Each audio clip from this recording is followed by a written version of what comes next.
नमस्कार मित्रांनो, मी सुनीता. माझे वय सुमारे 40 वर्षे आहे.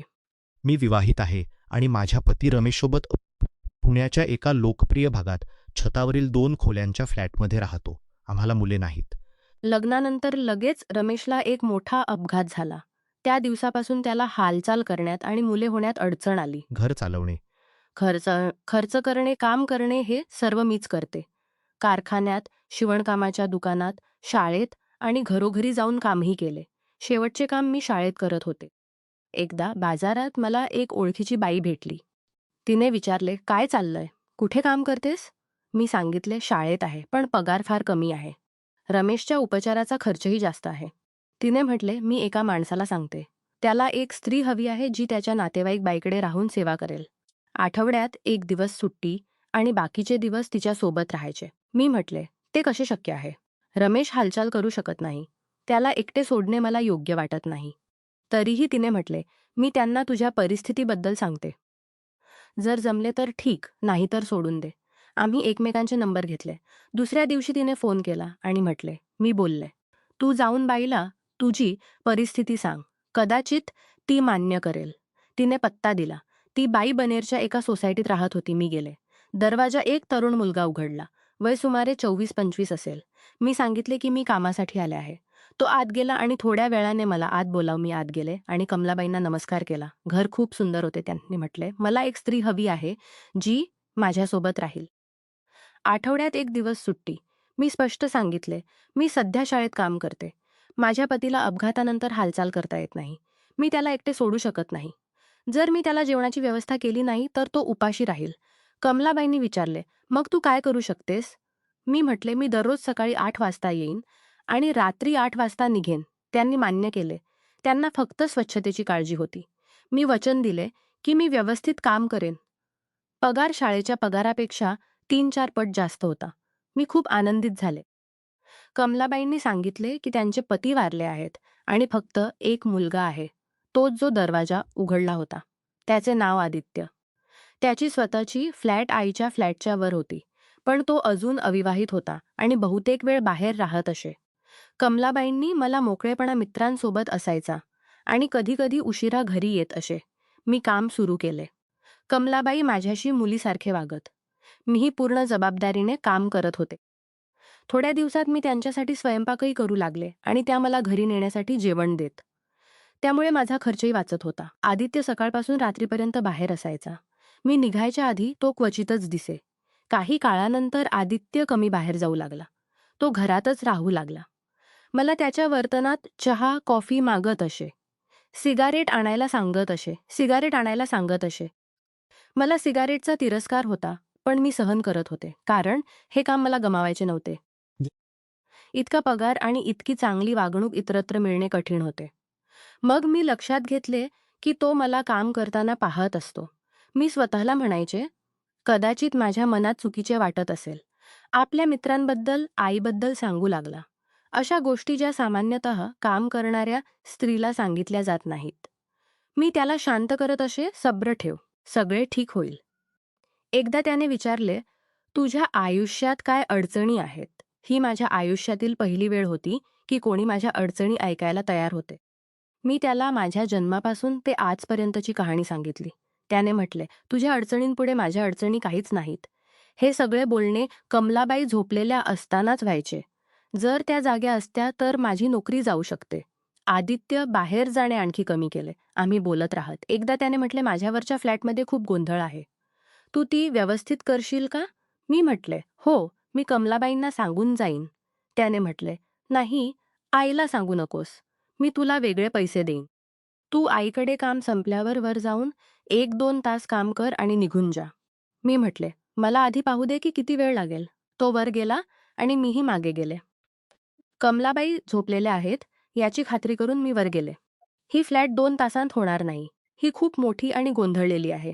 याला पूर्ण दिवस लागेल. त्याने आईला सांगायला नकार दिला. शेवटी आम्ही ठरवले की मी आईकडे काम संपल्यावर वर येईन आणि सकाळी पुन्हा खाली जाईन, जणू काही मी नुकतीच आले आहे. मी रमेशला सांगितले की कमलाबाईंकडे खूप काम आहे म्हणून मला रात्रभर राहावे लागेल. देवाची साथ असो. दुसऱ्या दिवशी मी नेहमीप्रमाणे गेले. काम संपले आणि रात्री 8 वाजता मी वर गेले. आदित्य दरवाजावर उभा होता. "थोडा वेळ आराम कर." मी फ्लॅटसाठी घाईत नाही. मी म्हटले, "तू कुठे राहशील? मला कामाच्या कपड्यांमध्ये काम करायला आवडत नाही." त्याने म्हटले, "तू बदल. मी आतल्या खोलीत बसतो." मी ग्लास घालून काम सुरू केले. थोड्या वेळाने तो खोलीतून बाहेर आला. मी म्हटले, "आपण असे ठरवले नव्हते." त्याने म्हटले, "मला एकटी खोलीत बसायला येत नाही. तू काम कर, मी काही करणार नाही." मी काम करत होते आणि तो मला पाहत होता. नंतर तो खाली गेला आणि काही वेळाने हातात पिशवी घेऊन आला. त्यात पेप्सी, आप्सी, चॉकलेट आणि इतर गोष्टी होत्या. त्याने म्हटले, "आता काम सोड आणि थोडा आराम केला." नंतर त्याने म्हटले, "आता माझ्या बेडरूमची स्वच्छता कर." मी आत गेले. फ्लॅट अतिशय गोंधळलेली होती. त्याने म्हटले, "कपाटावरील पिशवी काढ." काळजीपूर्वक काढ कारण त्यात महत्त्वाच्या गोष्टी आहेत. मी हात वर केला आणि पिशवी घ्यायला गेले. तो जवळ आला आणि मदत करण्याचा देखावा करू लागला. मी दूर गेले आणि म्हटले, "आपण असे ठरवले नव्हते. मी फक्त स्वच्छता करायला आले आहे." त्याने म्हटले, "मी तुला पहिल्या दिवसापासून आवडते. आता मी तुला अधिक आवडतो." मी म्हटले, "हे चुकीचे आहे. मी विवाहित आहे आणि माझ्या पतीला आदर देते. माझ्या आयुष्यात माझ्या पतीशिवाय कोणीही मला स्पर्श केलेला नाही." त्याने म्हटले, "मला तुझा नवरा समज." मी म्हटले, "तू मूर्ख आहेस का? मी आता निघते." त्याने धमकी दिली, "जर तू गेलीस तर सकाळी आईला सांगेन की तू माझ्या फ्लॅटमध्ये होतीस." मी घाबरले. त्याने म्हटले, "मी तुला आवडते आणि तुला हवी आहे." मी म्हटले, "हे सक्तीने होणारे नाही. तू माझ्यापेक्षा खूप लहान आहेस." त्याने हसून म्हटले, "मग पाहूया की हा लहान मुलगा काय करू शकतो." मी घाबरले आणि शांत राहिले. जे झाले ते झाले. त्या रात्री मला असे वाटले की जणू मी नवीनच लग्न केले आहे. 15 वर्षांच्या विवाहात मी असे कधीच अनुभवले नव्हते. अपराधाची भावनाही मी तितकी तीव्रतेने जाणवली नाही, कारण त्याच्यासोबत मला एक वेगळा आराम वाटत होता. आम्ही सुमारे 2 तास एकत्र राहिलो. नंतर मी म्हटले, "आता पुरे. मला सकाळी काम करायचे आहे." आम्ही दोघेही अंघोळ केली आणि कपडे घातले. पहाटेची वेळ झाली होती. मी म्हटले, "मी थोडा वेळ झोपते." त्याने मला ₹5,000 दिले आणि म्हटले, "प्रत्येक वेळी तू येशील तेव्हा इतके किंवा अधिक मिळतील." मी हसले आणि म्हटले, "इतके पैसे? मग मी दररोज येईन." त्याने विचारले, "तुला आनंद झाला का?" मी म्हटले, "हो, खूप." त्याने म्हटले, "मग आपण लग्न करू शकतो का?" मी म्हटले, "तू एकाच वेळी 2-3 लग्ने करू शकतोस." सकाळी मी कमलाबाईंकडे खाली गेले. मी खूप थकले होते. त्यांनी विचारले, "तुला काय झाले? इतक्या हळू का चालतेस?" मी म्हटले, "पायाला मोच आली आहे." त्या दिवसापासून 2 गोष्टी माझ्या जीवनात आल्या. 1. अनेक वर्षांनंतर मला मिळालेला शारीरिक आराम आणि 2. अतिरिक्त पैसे. महिन्याला 4-5 हजार रुपये अतिरिक्त मिळू लागले. सुरुवातीला जे अपराधाचे भाव होते ते हळूहळू कमी झाले. मी त्याच्यासोबत आनंदी आणि आरामात वाटू लागले.